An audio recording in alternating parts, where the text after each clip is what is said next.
Turismo amanhã. David Rowan fala-nos de tecnologia, tendências e transformação.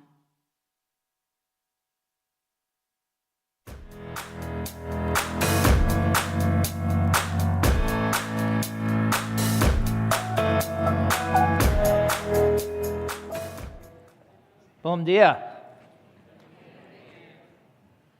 So for the past few years, I've taken groups of 50 tech people to the Douro for 3-day, 4-day networking trips. And we get them working on the local environment. This is me hard at work. And these are entrepreneurs and investors. We get them doing the things that haven't yet been digitalized in the local ecosystem. And it made me think that this isn't tourism. This is getting talent to come to Portugal, but each of them goes away with another reason to come back. They want to come back with their teams to have an offsite. Some of them want to come back to invest. Some of them want to come back to build an office for their companies. And on balance, they want to add, not to take away from the local economy, community, society.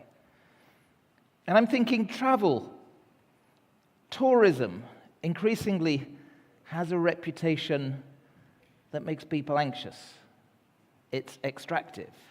It causes stress. I think it's time to put love back at the heart of what tourism is. And technology can enable this.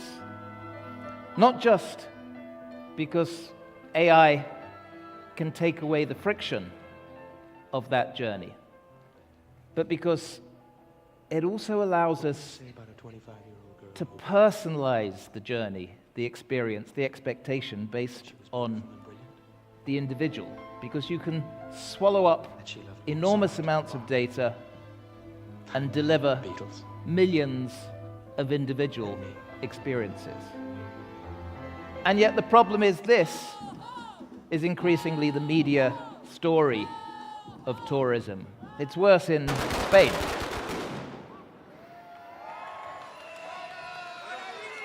And I think the problem that we need to overcome is to tell a more engaging story, that tourism is not extractive.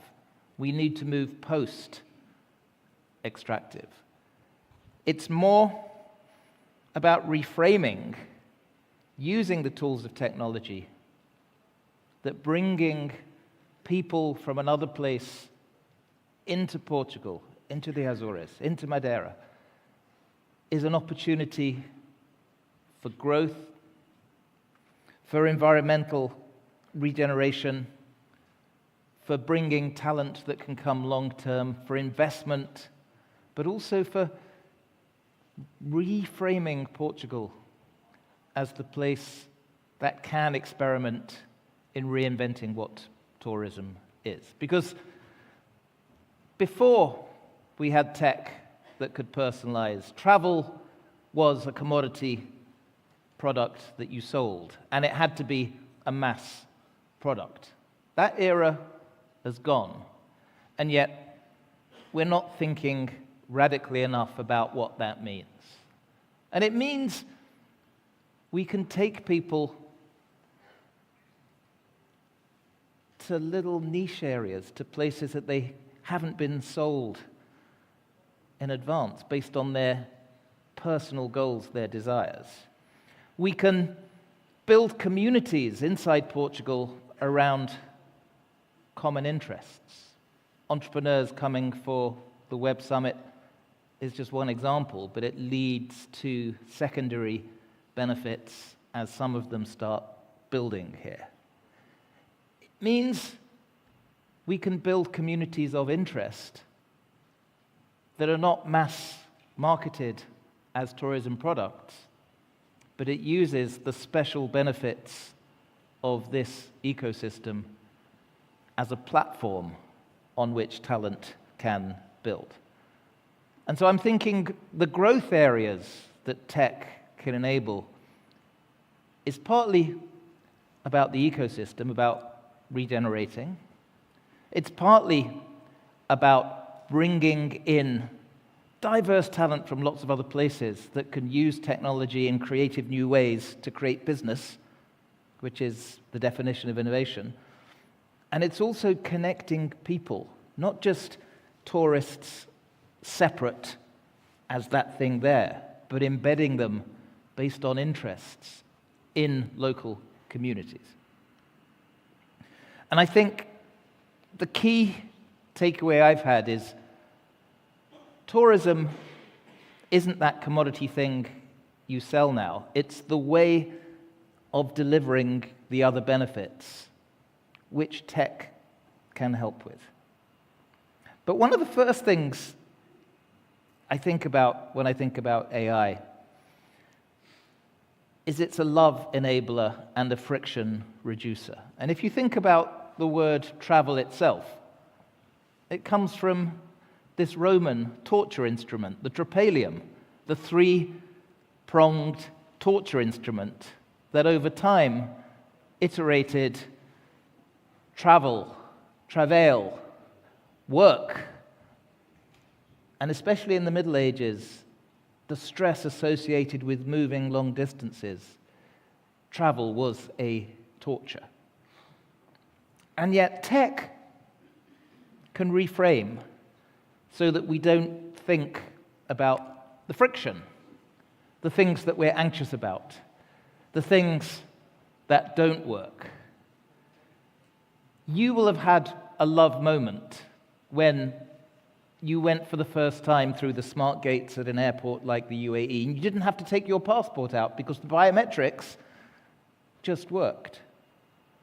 You have probably started tracking your own bags using AirTags or equivalents because you know tech can dissipate a lot of those worries. We now have tech also eroding the Tower of Babel, allowing people wearing the latest AirPod Pros to communicate in different languages. It's just the beginning, but it does show that the friction, the anxiety about being a stranger in another place is reducing.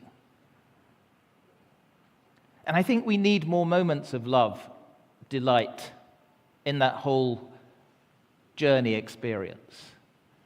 I remember when I was in Helsinki airport in the departure lounge, there was this interactive 360-degree screen with sound, and it transported you into the tundra, the forest. It was unexpected, but it made me feel this wasn't the stress of being in an airport. I arrived last week in the Bahamas for a few days to do some work. When you go to the airport, they have bands, they have musicians.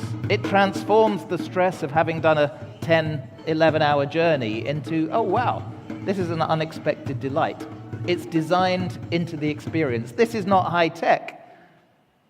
The personalization that you get in some hotels, I had this in the Pullman Hotel in Paris, makes you feel seen. This is not high tech.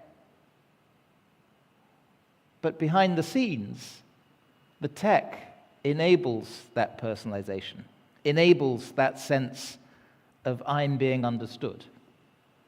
And that's what people will pay extra for. That's what will get them coming back. Because we want not a commodity product, we want experiences. We want to express our identity. When I was in Dubai, I went to the 25 Hours Hotel, which is doing something really unusual for a hotel. It's turned it into a free co-working space. Hundreds of people can work inside the hotel with no commitment to stay or to buy food and beverage. They've just created a welcoming hub. And there's a secondary benefit. Those people do end up buying things and staying there. But on the first floor, the government has decided to fund what they call the Founders HQ, a separate area where startup founders and investors can come as a base, because they are on a mission to create 30 unicorns in the UAE by the end of this decade. And they know it's about attracting talent. And why can't that talent acquisition be a layer on top of tourism? So tourism is a platform that can attract those extra benefits. And travel, as we've come to understand it, has different business models. There was a fascinating piece in The New Yorker a few weeks ago about the whole business of airline lounges. It turns out that an airline like Delta, which was losing tens of billions of dollars a year whilst making $10 billion from its cards, its bank cards, tied to access to the airline lounge. This year, the bank card that Delta issues is going to earn them $8 billion because they get access to the lounge. And it makes you rethink what the business of airlines is. It's a credit card loyalty business built on lounges. People want that status, they will pay, they will become loyal, not for the travel itself. And what technology is doing at the moment is it creating the expectation that every experience will be magic. And if you think about it, we're now told that we can have sushi or Mexican food to our door within 10 minutes. We're told that instantly you should be able to listen to any music anywhere in the world. We are in a car with no driver that just gets us there using tech. Waymo has just come to Europe in London. And the magic, because of AI, keeps reaching higher levels. ChatGPT recently announced it was going to be your doctor. It's devised a whole health strategy, and people are trusting it with their most intimate, personal data points. And it's changing our behavior in all sorts of ways that we haven't yet acknowledged. It's changing the dating scene. Somebody posted on Twitter recently that Gen X people are uploading their entire chat histories, their texts, their shared photos to ChatGPT, and it's advising them, having analyzed the relationship, on how they should respond. It's not how dating was in my day, but you're going to get the agent talking to the other agent, and I guess that's what love is going to be. But it's moving incredibly fast, and I think all of us, even if you think your business is not an AI-related business, need to be on top of it, because these are going to change expectations, behaviors, and they're going to provide new kinds of tools to change your business model.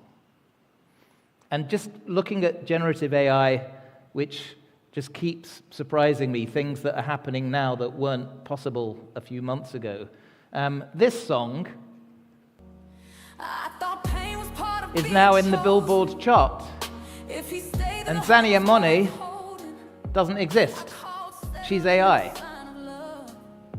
We've now got to the stage where the AI-generated video for the AI-written and performed song is good enough to enter mainstream charts. What about video? There was a few months ago an artist called Billy Woodward who lives in Brooklyn who wanted to see if he could make a Pixar-quality short animation in 1 week for no budget, just using the tools that everybody else can use. And this is what it gave him.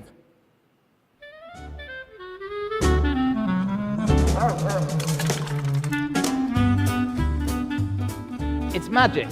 It's just expected now.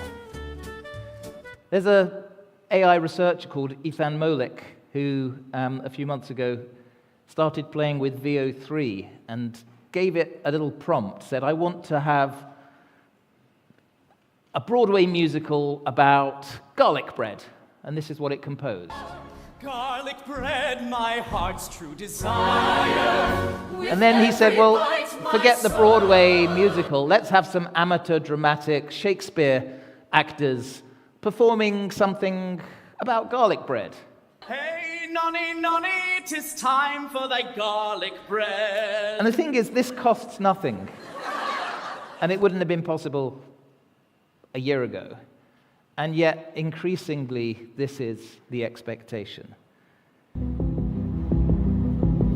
What do you do if you're a Hollywood studio and you can take anyone's live face and transpose it into all sorts of different actors in real time? It's disruptive. You can't ignore it, but it's there.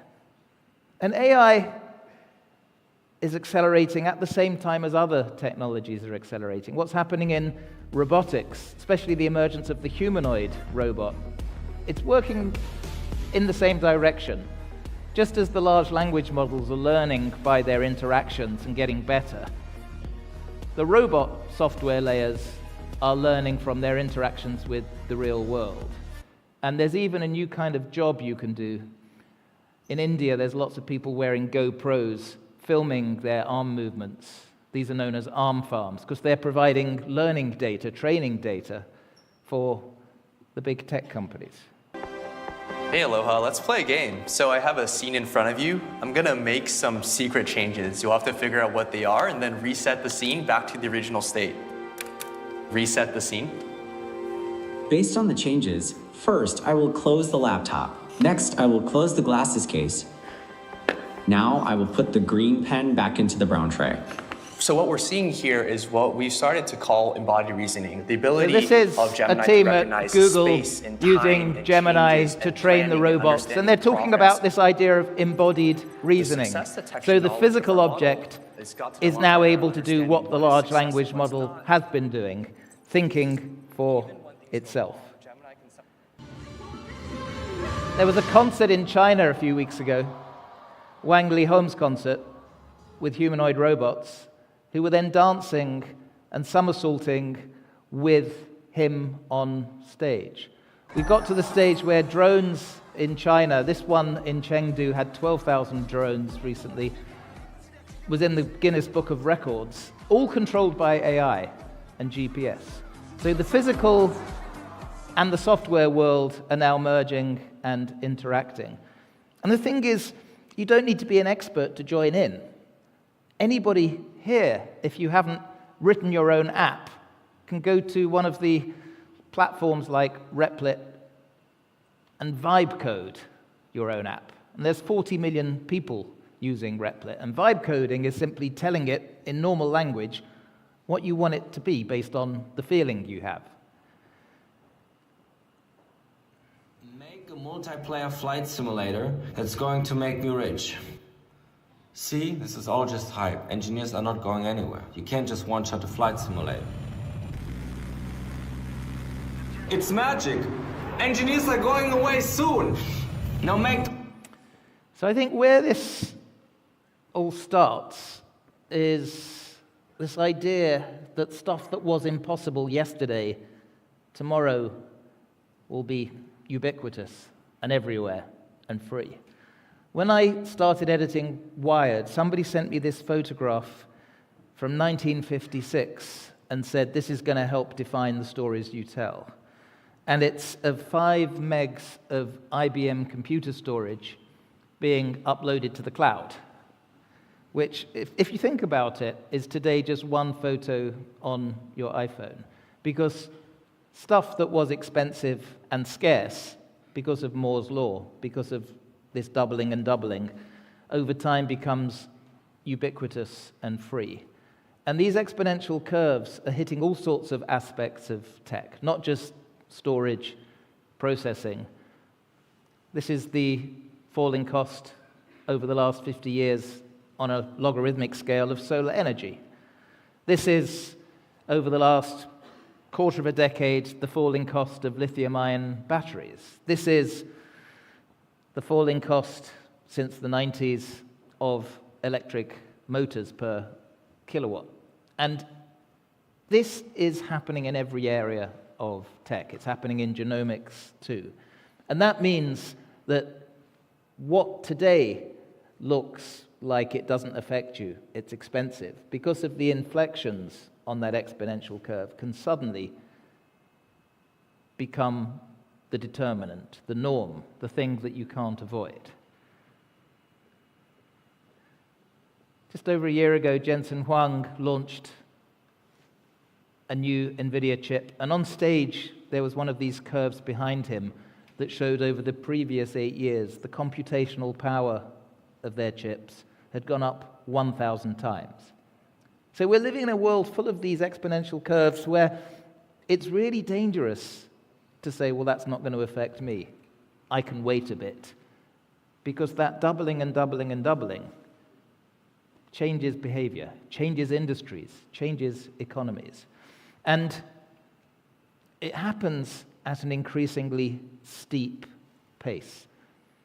This, over the last quarter century, is how good AI has been at performing tasks compared to humans. The black horizontal line is as good as a person. If you look on the left, the blue line is recognizing handwriting, and it took until 2012, 2013 to get as good as humans. But on the very right, well, orange, generating code, almost a straight line. Green, understanding common sense. Very, very vertical. Which means that stuff that yesterday was a bit meh, this is the quality of mid-journey images over about 18 months. Tomorrow becomes, oh my goodness, we don't need to hire a photographer. We can generate everything. It is so good. And yet, it's really hard for us, because we're kind of human beings, we're linear, to move at the speed of these exponentials. This is a well-respected engineer at Anthropic. He was the lead name on the DeepMind AlphaGo paper. And he wrote a blog post recently, anxious that people are still dismissing AI as a hype bubble. And he said, it reminds me of February 2020, when there were increasing reports of this strange new virus affecting people in all parts of the world. And people were dismissing it as, it's going to be local, it's not going to be serious. And he said, we're having the same misreading of AI today. We're failing to see the power of the doubling and doubling and doubling of those curves. And I think it's a wake-up call that is going to affect your business as much as a tech-led business, because it's going to change people's expectations. This is, on a logarithmic scale, how the ability of AI to perform a task is doubling every 7 months or so. And we're still at the very early stages. So what's this going to mean in maybe 5 years? Well, intelligence becomes superintelligence. This is Eric Schmidt. One way to say this is that within 3 to 5 years, we'll have what is called general intelligence, AGI, which can be defined as a system that is as smart as the smartest mathematician, physicist, or artist, writer, thinker, politician. It gets much more interesting after that. Because remember, the computers are now doing self-improvement. They're learning how to plan, and they don't have to listen to us anymore. We call that superintelligence, or ASI, artificial superintelligence. And this is the theory that there will be computers that are smarter than the sum of humans. The San Francisco consensus is this occurs within 6 years, just based on scaling. This path is not understood in our society. There's no language for what happens with the arrival of this. That's why it's underhyped. And we're getting there quickly. This is Vinod Khosla, the venture capitalist, who's talking about humanoid robots over the next 10, 15 years becoming a bigger business than the car industry, because it's getting cheaper and better. So this is how I'm thinking about AI now, or rather this. It's electricity, it's going to be everywhere, it's going to be plugged in we are not going to talk about AI. There's just going to be an expectation that it will be feeding everything. And people worry about what it's going to do for their jobs. This is the head of Netflix who was asked by the New York Times, are we going to get a Netflix series just generated by AI? And he said, there's not a scenario, I don't believe, that an AI program is going to write a better screenplay than a great writer, or going to replace a great performance, or we won't be able to tell the difference. AI is not going to take your job. The person who uses AI well might take your job. AI is not going to take your job, but the person who uses AI well might take your job. So I think all of us need to become both comfortable playing with these tools and not thinking, well, it's not going to affect our industry. We're about selling an experience, selling a room, selling a way of getting to a place. We don't know how it's going to affect us. And also, we don't know what travel is going to be, because there's some super ambitious, well-funded startups using the latest technologies to do crazy things.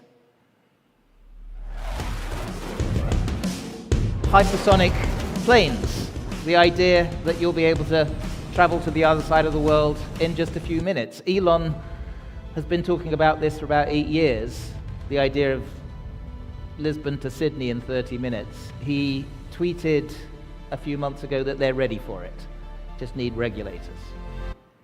What about what's happening in cities like Dublin now, where in 3 minutes a drone can deliver not just your food, but your pharmaceuticals, because this is being embedded in the urban landscape. What about your kids learning? Well, there are now AI tutors that work in 300 languages and customize the lesson plans for that individual child's abilities, which forces us, I think, to think, okay, what if? What if we used AI and whatever other emergent, autonomous, robotic tools we're going to have at our disposal to rethink what the business of tourism is?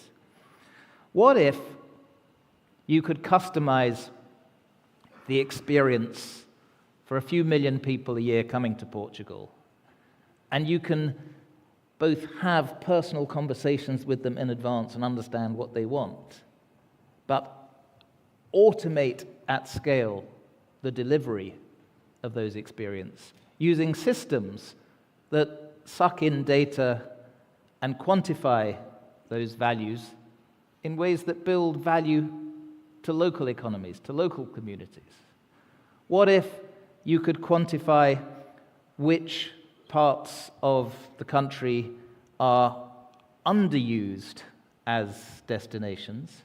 What if you could feed in everything from the changing price of renting an apartment to changing weather to environmental data, and then use that to help create higher level future-facing jobs based on the demand of those individuals? And these jobs may be about connecting people to local communities. It could be about delivering experiences in ways that are customized to the needs of those individuals and those groups. It could be about curating environmental data to ensure that Portugal is a leader in showing what sustainable tourism could be. Because the cost of collecting, processing, making decisions from this data is falling to zero, but the expectation of that customer is they should have magic. They should be able to feel that love for the experience without having any of that friction. When I was in Dubai for my book, I talked to the head of their Future Foundation, Khalfan Belhoul, who said, what if we didn't even have airports? Nobody likes that experience of going into the airport. What if, because you have these biometric identifiers, you got into a cab in the middle of the city, the driver knew who you were, they validated you, they take you straight to the plane. Why can't we? What if? And I think we need a bit more what-if thinking, because the old rules, well, are they going to be relevant? And every industry is thinking in these new ways. In China, there's a company called Fotile that makes kitchen equipment, cookers. They're embedding their own custom large language models so they can customize your meal plan. Maybe you're pregnant, maybe you're about to run a marathon. They'll do it for you. What about a local Portuguese entrepreneurial hero who created a business called Duolingo? How are they using AI? Massive accelerant. We just released 148 new courses, and it took us only 1 year to do this. For comparison, the previous 100+ courses took us 12 years.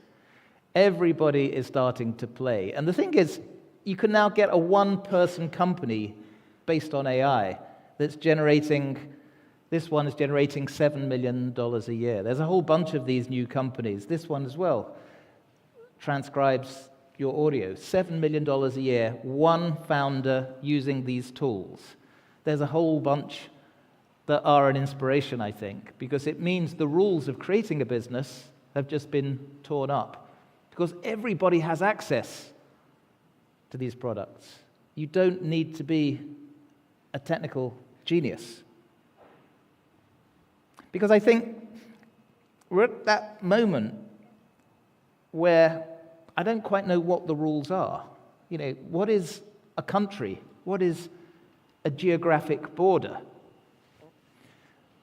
You and I can now become an e-resident of Estonia without ever going to Estonia, but having the right to set up a company inside their fairly low-tax jurisdiction. There's a movement in my tech ecosystem to start building new independent states that don't necessarily have conventional geography, but have decentralized economies. They talk a lot about blockchain. And there's projects like this one, Praxis, which has raised $500 million to create a physical place where they can set their own rules. And there's a growth of these. So what is a country? What is a physical destination? When there is a community of interest, there's a thriving economic base, but shared values. This, I think, is what we need to focus on more than the detail of our business. When a new tech platform comes along, psychology more than technology is the barrier to adoption. And if you look back at the introduction of other new tech paradigms, they're often slowed down in three key ways. The first one is we dismiss them, we laugh at them, we don't take them seriously. In 1946, the first electronic computer was launched in the US, and this is how a newsreel reported it at the time. Are people becoming obsolete? A giant electronic brain has started cogitating at the University of Pennsylvania. It's made a vacuum tube, like your radio, and it can add up a column of figures a yard long in a second. It's the world's first electronic computer. Right now, it's solving mathematical problems for the U.S. Army, but who knows? Someday a machine like this may check up on your income tax. Who knows? Someday it may check up on your income tax. Haha, it's not a threat. The second thing is we treat this new technology as something exotic for this small specialist group. The spreadsheet in the 90s. This is an advert for a Microsoft Excel product with these glamorous, troubled people in the city, forgetting that this is going to be useful for all of us soon. And the third thing I think we get wrong is we get too fixed on our own way of doing things and what's worked for us. 2007, Steve launches the iPhone, and the head of a big tech company that was making smartphones was asked on television whether he saw this as a threat, and this is what he said. $500 fully subsidized with a plan? I said, that is the most expensive phone in the world, and it doesn't appeal to business customers because it doesn't have a keyboard, which makes it not a very good email machine. How did that work out, Steve Ballmer at Microsoft? So I'll give you a couple of tips, I think, that fit this emergent mindset of this crazy, fast-moving world where we're just beginning. And the first one is I think we all have to be prepared to forget everything we've known as fixed. I know a film director who's won lots of awards, Oscars. His name's Shekhar Kapoor, and he makes these movies with hundreds of people on a set. This is one of his films, Elizabeth. He did Bandit Queen, he's done Mr. India, he's done so many. And I said to him, this must be really worrying for you, the idea that people can generate a movie and you won't need your skills. And he said, no, it's completely the opposite. I'm never more excited now than when I start thinking about how AI is going to transform storytelling for me. I'm more excited than any moment since I first picked up a camera lens. He says, when I'm hiring people to work on a movie, I don't care what they did at film school now. I want to know how good they are at writing those text prompts. I thought, okay, I got it wrong. I'm going to have to relearn. I thought having a human therapist was never going to be challenged by an online avatar. There's this app called Replica that lots of teens and 20-somethings are using to have personal confidants. There was a peer-reviewed paper in a Nature mental health journal last year, which talked to thousands of people using these apps, and a disproportionate number of them had said, actually, it stopped me self-harming. So there's a lot of stories we hear about the AI leading people to do something they shouldn't do, but there's also the opposite. The relationship that people perceive as having with the AI app has led to people not harming themselves. And again, it's, what was my assumption? Maybe I need to challenge it. Which links to the second suggestion. Things are going to keep changing. We're going to keep getting disrupted. And it makes us uncomfortable. And, I know what being disrupted feels like. I was making a paper, shiny magazine. Then I wrote a book, and the publisher asked me to record the audiobook, so I spent 3 days in a windowless studio. And after I came out, I realized there was a startup that could have done it in a couple of minutes. Audiobook in just 10 minutes. Now you can, using audiobook.ai for 10 times less than paying a voice. So I have no economic value. Then I also saw there was a startup that could have written the book for me using AI, so I'd wasted that whole year. And I think the third suggestion is don't just talk to people in the travel business. Talk to people in all sorts of unrelated businesses. Go to that crypto event. Go to that human rights event, because each of them is struggling to adapt these new tools that's available to everyone in new ways. And you'll get inspired. You'll get new ideas by how they are doing things. Because I think we're in a world where cognitive diversity matters more than anything. And cognitive diversity is something they take super seriously at Google X, the moonshot team at Google that created the Waymo self-driving car, where they don't just have people on teams with the same background of thinking, not just engineers and physicists, but you'll also add somebody who used to be a dance teacher, a concert pianist, because they ask questions from a different place, and that is what creates proper innovation. So I think the skill set for the next few years, you're going to have to be adaptable, keep asking new questions. You have to be hopeful, because I think these tools, even though we get a bit gloomy about the impact on jobs, on identity, there's an opportunity to build.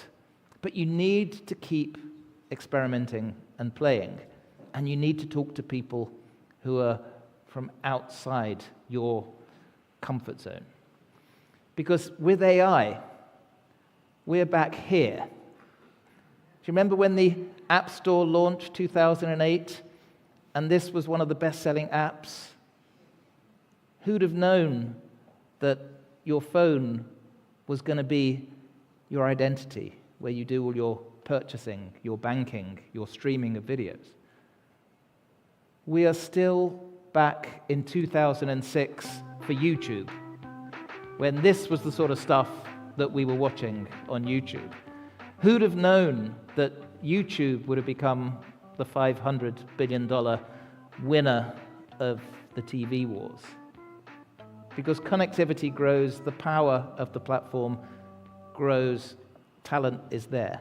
And I'm going to leave you with, I think, a way of thinking that the first editor of American Wired, Kevin Kelly, set down beautifully in an essay he wrote 12 years ago called "You Are Not Late."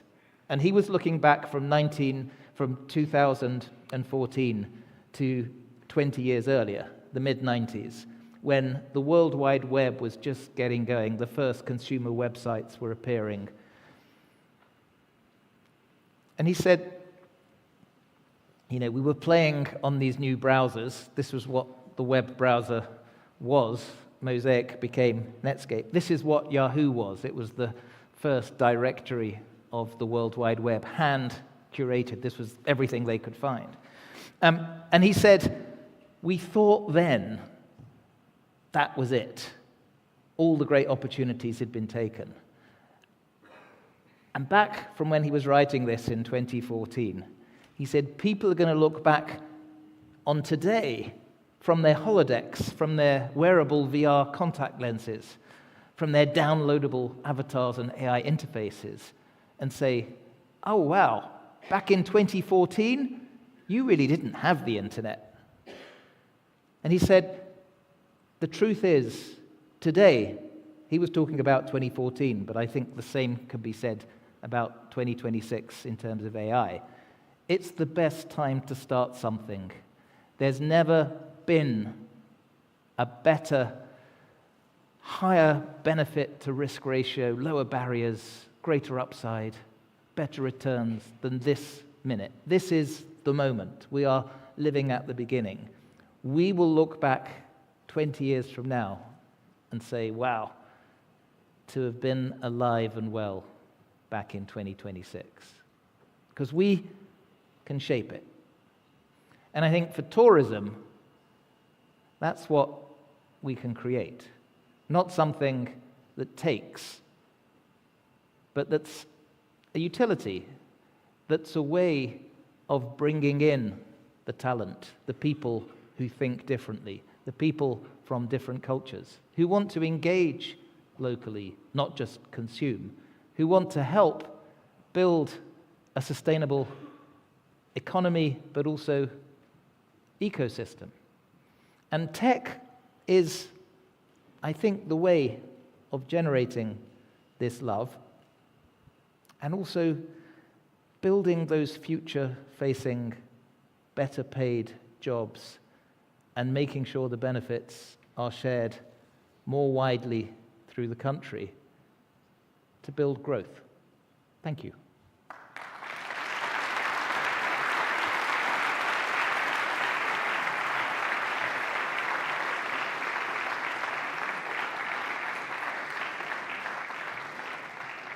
Do we have a few minutes for questions? If anybody has a question, we should send a drone, but we're going to send a human with a microphone. So there's a question here, and is there one on this side? Okay.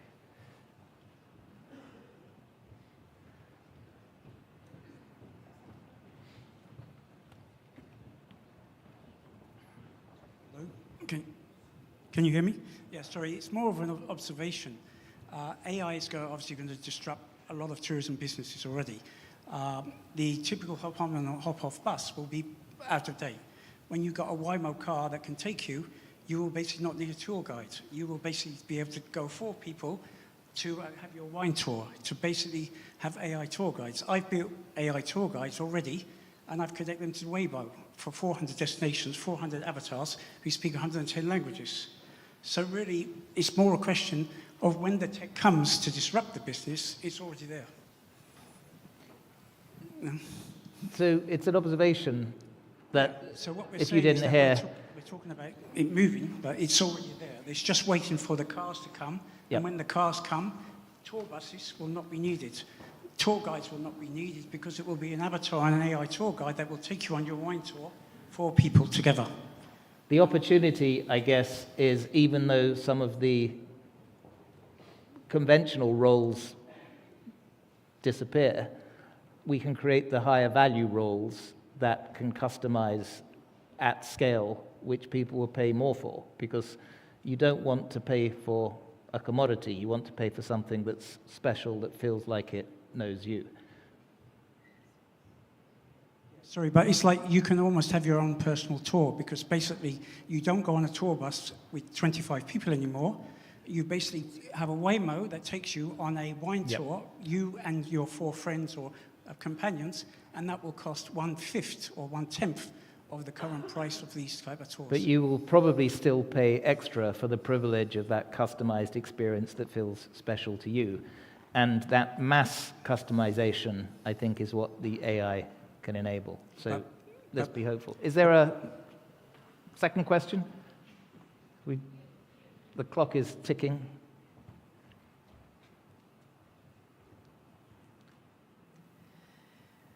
Hello, David. This is such a pleasure. So I'm going to add in, and I'm going to throw you 2 angles, more philosophical, though, and I would say, very selfish, because I want to have an answer for me as well. First of all, everything you mentioned about AI regarding human relations, to me, has only one element, that we're missing critical thinking. When AI is your companion, you're a psychologist, and I've experimented this on me, like consciously, clearly AI never really disagrees with me, always tries to boost my ego in a way, tells me, no, it's okay, everything is fine. So it takes away that possibility of really, going a little bit of a step forward. You feel always very good after talking to AI, all right? So if we eliminate critical thinking, where is progress? Where is advancement? You were just mentioning that, creators and tech leaders, when they want to develop something, they want to listen to different points of views. But in reality, what we're being thrown into as AI users, and I'm talking users, not actively creating, is we're sort of, are becoming self-reliable, not really questioning ourselves, like a comfortable, quiet life inside our house, because someone's going to deliver literally everything. I don't see where we're going to go out and stuff. So, that really doesn't make sense to me, because I don't see how that really matches progress. And on the other hand, you started in a very evocative and very true element, which is also your love for Portugal, that I completely share. I actually started living here just because I love the country. And you said we bring tech giants to harvest grapes. So there's such a true and sort of historic element to this, so grounded, so eternal, all right? That has absolutely nothing to do with technology and evolution and, adaptation and other, forget it. And that is such a human experience. So, and that for me, for example, now is the essence of travel. So how do we actually we learn to unlearn if in reality we're going back to, the clock is ticking. The roots? So Thank you. We could get into deep politics and metaphysics, but governments generally don't like critical thinking too much, and big capitalist organizations don't like it. So how different is this for the masses than the mass media telling you who to vote for, what to think? And I think it's up to all of us, maybe as parents, maybe as educators, to encourage people to think for themselves, which is a hard skill, but I think education kind of needs a rethink. And secondly, AI knows what its market wants, and there's already been an acknowledgement that people don't like being told they're wonderful, they're perfect, because it feels a bit inauthentic. And they've changed the algorithm for Claude, for ChatGPT, to be less compliant. Because I think what's going to matter increasingly is a sense of authenticity. And you can fake authenticity, but only to a certain degree. And so my hope is humans who can still ask the difficult questions will have some comeback. But we're being chased for time. Thank you, everybody. Pleasure.